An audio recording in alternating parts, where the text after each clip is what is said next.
A day in my life as a content creator, pet lover, and maaawain sa aso at iba pa. So, bili nga pala tayo. Meron akong 20 pesos dito sa aking kamay.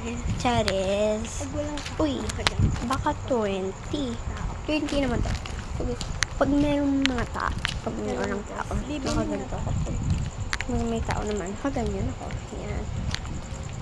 So, bili nga pala tayo. Bibili tayo. Ewan ko kung bibili ko. Madilim nga pala. Kasi ayoko mag-bike. Hindi na ako nag-bike. Naglakad na lang ako. Parang may jogging din naman ako. Pumayat ako ng sobra. So, yun guys. Nag-ilong. Pasensya na kayo guys, minamalat ako.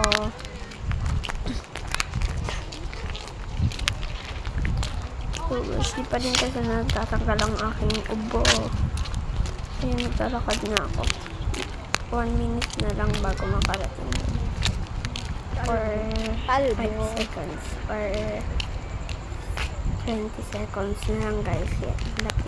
20, 19, 18, 17, 16, 15, 14, 13, 12, 11, 10, 9, 8, 7, 6, 5,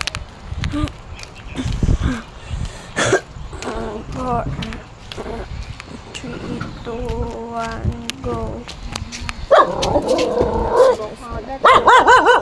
3, 2, 1, go. Paak. So, dito na ako. Bibili na ako. Lakya doon. Binibili pa nga ako guys. Kasi wala akong mapili.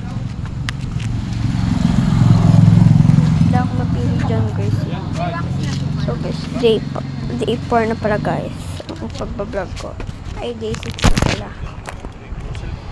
Ang Kuya Dudes. Yan, may kakambal siya guys. Namatay na kaso namatay na. Ano yan guys? Ayoko pala. Ay, super pala. Oh my gosh. Natulog guys.